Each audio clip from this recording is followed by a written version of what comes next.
ज्ञान शक्ति है, इंफॉर्मेशन नहीं, ज्ञान।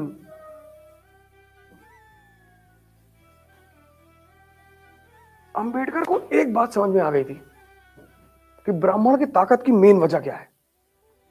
वो बात उस आदमी को समझ में आ गई थी, और उस ताकत की मेन वजह थी ज्ञान, ज्ञान पर एकाधिकार। तो उन्होंने ये कहा कि जो इनकी शक्ति का आधार है वो तुम ले लो। जब ज्ञान ही इनकी शक्ति है तो वो ज्ञान तुम भी ले लो, तुम भी ताकतवर बन जाओ।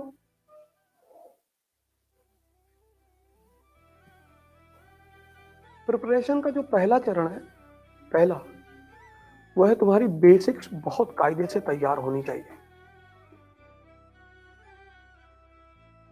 तुम इसके बिना अगर यहां पहुंचोगे कोई फायदा नहीं, कोई फायदा ही नहीं।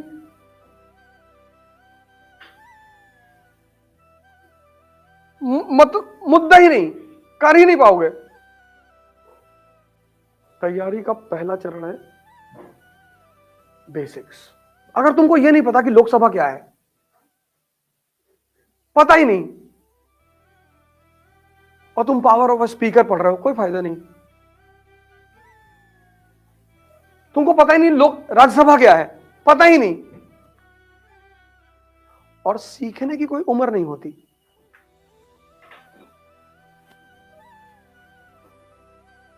उम्र नहीं, तुम ये मत सोचो कि यार मैं ग्रेजुएशन कर गया, मैं पोस्ट ग्रेजुएशन कर गया, मैं पीएचडी कर गया, अब मैं एनसीईआरटी पढ़ूंगा। पढ़ना पड़ेगा। पहला चरण वहां रखो। दूसरा, तैयारी का दूसरा बात क्या है, तुम्हारा बेसिक्स तैयार हो गया। जैसे ही तुम्हारा बेसिक्स तैयार होगा, जो सबसे पहली चीज तुम्हारे अंदर डेवलप होगी वो होगी कॉन्फिडेंस। अब बेसिक्स तैयार हो गया, इकोनॉमी तैयार है, पॉलिटी तैयार है, सोसाइटी सब तैयार हो गया तुम्हारा। अब तुम एडवांस बुक उठाओ। यहां पे मेन खेल होता है।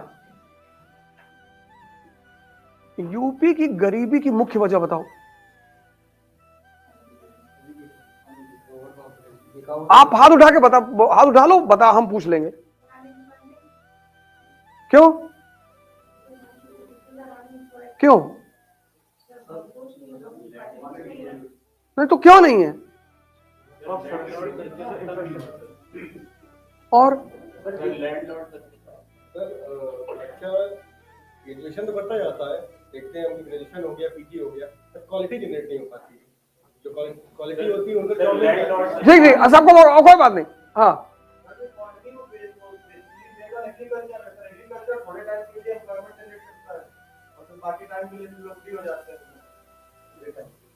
तो उस फ्री टाइम के लिए क्या करें? अब अगर तुमने वो चैप्टर पढ़ा है नेशनल इनकम इकोनॉमी में, primary sector, secondary sector, tertiary sector, अब देखो कनेक्टिविटी का रोल यहां पे सेकंड फेज में। तैयारी मतलब दूसरी चीज है लॉ ऑफ कनेक्टिविटी, जोड़ने का सिद्धांत। पता तुम्हें सब है। अब तुमने एक स्टेट उठाया पंजाब, अब तुमने दूसरा स्टेट उठाया यूपी। तैयारी का मतलब पढ़ना नहीं है, तैयारी का मतलब है कनेक्ट करना। अब तुम दिल्ली से चले जम्मू,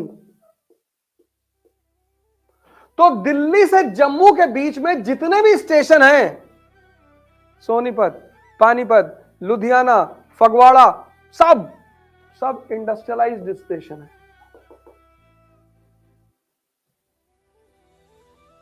नहीं है? है? सब इंडस्ट्रियलाइज्ड हैं। लेकिन जब तुम दिल्ली से चले गोरखपुर, कोई इंडस्ट्री नहीं।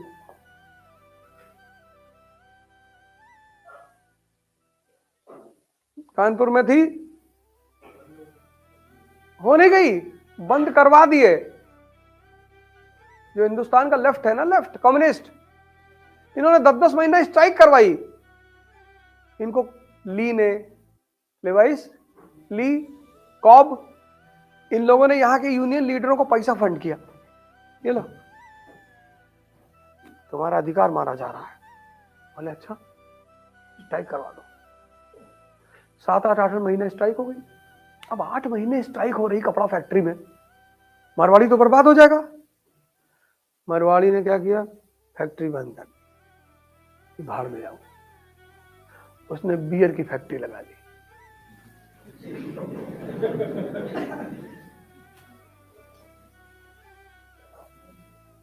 उसको तो पैसा कमाने से मतलब है।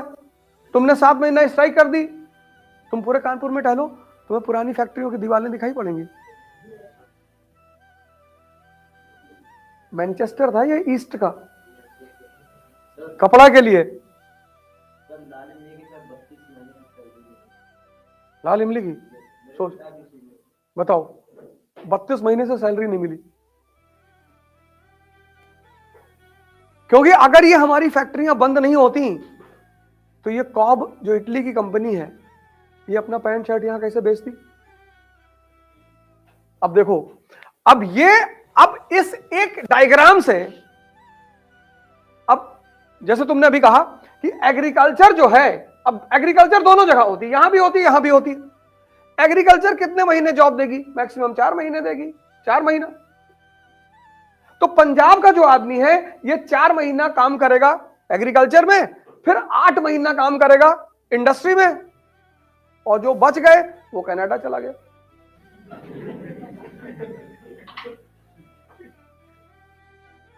तो अब देखो इससे क्या हुआ, यहां आर्थिक समृद्धि आई। तो जब यहां आर्थिक समृद्धि आई तो यहां औरत की स्वतंत्रता बढ़ी। तुम पंजाब में औरतों की स्थिति देखो कितनी स्ट्रांग है। सामाजिक स्वतंत्रता किस पर निर्भर करती है, आर्थिक स्वतंत्रता पे। आज अफगानिस्तान की जो औरतें परेशान है वो इस्लाम की वजह से परेशान नहीं है, उनके पास आर्थिक स्वतंत्रता नहीं है, एम्प्लॉयमेंट नहीं है, सोर्स ऑफ इनकम नहीं है। और तुलसीदास ने कहा है कि पराधीन सपने सुख नहीं। जो दूसरे के अधीन है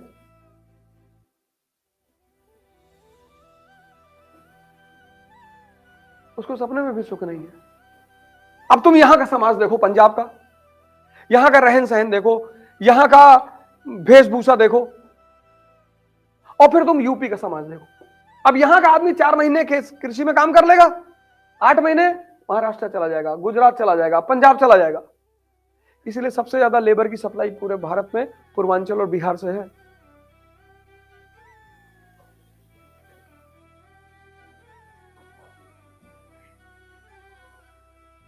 अब इस गरीबी के दुष्परिणाम क्या होंगे, ये यहां पे नहीं पढ़ाया जा सकता। ये बात गौर करना, ये सब यहां, ये जो इस तरह से जोड़ के मैं बता रहा हूं तुम्हें, ये यहां नहीं पढ़ाया जा सकता। ये बच्चे का दिमाग है, स्मॉल माइंड, इनोसेंट माइंड। उतना पढ़ा दो कि वो अरहत हो जाएगा। वैसे भी हिंदुस्तान के माँ बाप इतना अपने बच्चों को परेशान करते हैं ना भाई साहब, अरे बाप रे बाप। हम तो जब कभी अपने बच्चों को स्कूल छोड़ने बस पे जाते हैं, बस आती है सोसाइटी में तो माँ बाप वहां खड़े होते हैं। हमारा बस नहीं चलता तो नहीं तो हम लड़कों को 315 पकड़ा दे, उड़ा दे। जाते जाते चरस कर, वो बेटा वो पोयम, वो वाली पोयम, वो देख लो बेटा पोयम देखो। एक हाथ से मुंह में डाले जा रहे पराठा, दूसरे हाथ से पोयम देख लो, पोयम देख लो, पोयम। अब जाने दे भैया, कलेक्टर बनाओगे कक्षा 5 में।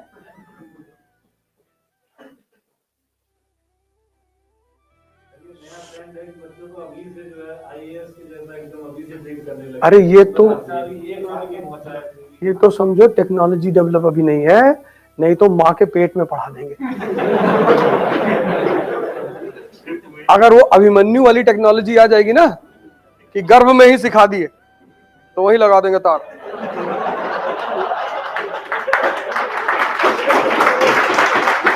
वो तो तुम कहो ये तो अच्छा, अभी वो टेक्नोलॉजी आई नहीं है।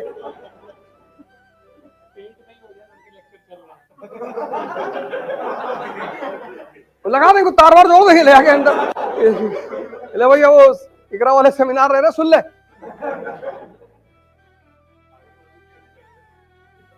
अब देखो टेक्नोलॉजी पे डिपेंड करता है। लेकिन लड़के बहुत तेज हैं नई जनरेशन वाले, इनके भी 4 हाथ आगे हैं। वो अपना लैपटॉप पे बैठ के पढ़ रहे हैं और वो टीचर को भी उल्टा सीधा कुछ पढ़ा देते हैं। ओ मैडम हैंगिंग सिस्टम हैंगिंग, पता लगा मूवी देख रहे कुछ समझा दे रहे मैडम को, मैडम की शिकायत आ रही कि 10 दिन से आपका लड़का क्लास नहीं कर रहा, ऑनलाइन क्लास। लड़का कह रहा वो पापा वो सिस्टम हैंग हो जा रहा है। और ये लड़के हैकर हैं, छोटे छोटे लड़के सब हैकर हैं, ये हैक ही कर देते, स्कूल की साइट हैक कर दिए, बंद हो गया। उसके बाद डोरेमोन देख रहे हैं सब, स्कूल वाले परेशान है कि भैया साइट हैक हो गई, साइट वेरी टेक्नोलॉजी पापा। ये लड़के भी 5 हाथ आगे ही चल रहे हैं। हर जनरेशन का अपना अलग होता है लेवल ऑफ थिंकिंग, लेकिन हर चीज का एक टाइम होता है, टाइम। ये जो चीज है ये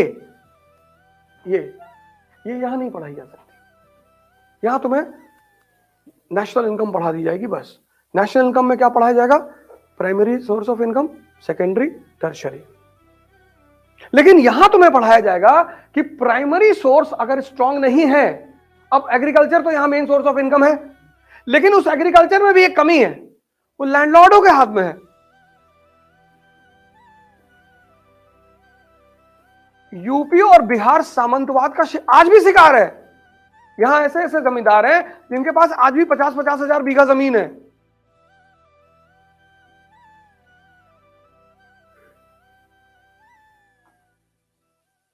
अब जिनके पास 50,000 बीघा जमीन है वो ब्राह्मण भी हैं, वो राजपूत भी हैं, वो मुसलमान भी हैं,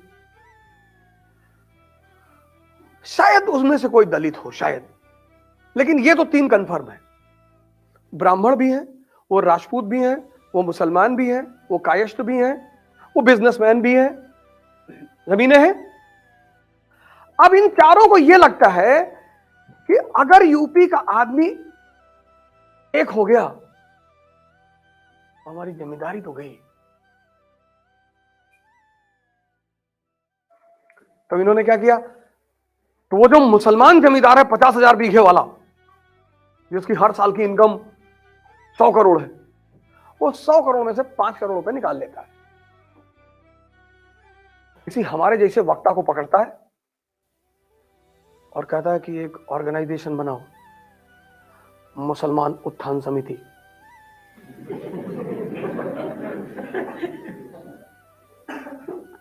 बोले जी, और बोले मुसलमानों को बताओ कि ये मंदिर बन रहा है हमारे खिलाफ। फिर ऐसे वो राजपूत करेगा, फिर ऐसे वो ब्राह्मण करेगा, तो ये सब डिवाइड हो जाएंगे। जब सब डिवाइड हो जाएंगे तो इनका जो मेन प्रॉब्लम है वो इनकी आंखों के सामने गायब हो जाएगा। भाई नहीं समझे बात को? ब्राह्मण महासभा, क्षत्रिय महासभा, कायस्थ महासभा, ये जो जनता है इस प्रदेश की, इसको पता ही नहीं डेमोक्रेसी क्या है। सरकारी अस्पताल में क्या सिर्फ मुसलमान जाते हैं? हिंदू भी जाते हैं जिनके पास पैसा नहीं है, दलित भी जाते हैं जिनके पास पैसा नहीं है, ब्राह्मण भी जाता है जिसके पास पैसा नहीं है।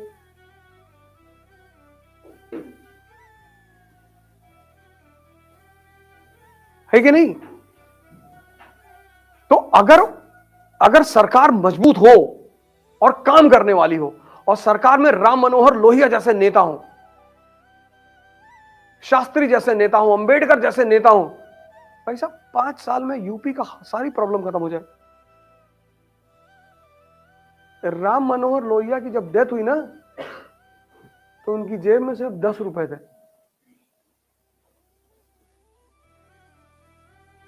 और उनको इलेक्ट्रिक जो होता है ना, बिजली वाला लाश जलाने वाला, उसमें जलाया गया था। 13 रुपया 80 पैसा खर्चा हुआ था।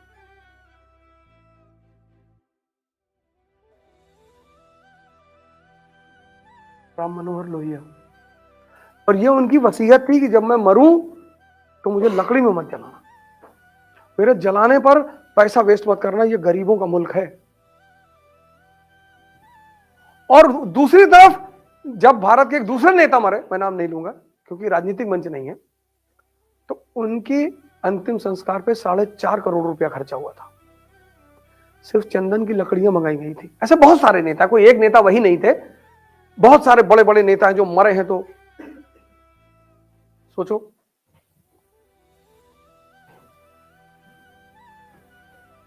तैयारी का दूसरा मतलब है लॉ ऑफ कनेक्टिविटी। पहला मतलब क्या है? उसके बिना तो कुछ होगा ही नहीं। दूसरा मतलब क्या है? अब ये जो तुम डायग्राम देख रहे हो ना, भारत, ये यूपी में जातिवाद तुम कैसे कंट्रोल करोगे? प्रवचन करके? नहीं। बिहार में जातिवाद तुम कैसे कंट्रोल करोगे? प्रवचन करके? नहीं। तब कैसे करोगे? यहां औद्योगिक क्रांति करवा दो। जैसे तुम यहां औद्योगिक क्रांति कराओगे, यहां का सामाजिक संरचना बदल जाएगा, इकोनॉमी बदलेगी। जैसे इकोनॉमी बदलेगी, समाज बदल जाएगा। फिर समाज में दो तबके हो जाएंगे, एक पूंजीवादी, एक मजदूर। अभी क्या है? अभी सामाजिक संरचना क्या है? अभी यहां ब्राह्मण है, दलित हैं, राजपूत हैं। वो पुरानी सामाजिक, क्योंकि पुरानी अर्थव्यवस्था है ना। नहीं बात समझ में आ रही? पुरानी अर्थव्यवस्था है। सीरिया में सिविल वॉर चल रहा है, किसके बीच में? शिया और सुन्नी के बीच में। क्यों? क्योंकि वहां औद्योगिक क्रांति नहीं हुई। तो क्योंकि वहां पुरानी अर्थव्यवस्था है, तो वहां पुरानी सामाजिक व्यवस्था भी है। इकोनॉमी और समाज का बहुत गहरा संबंध है।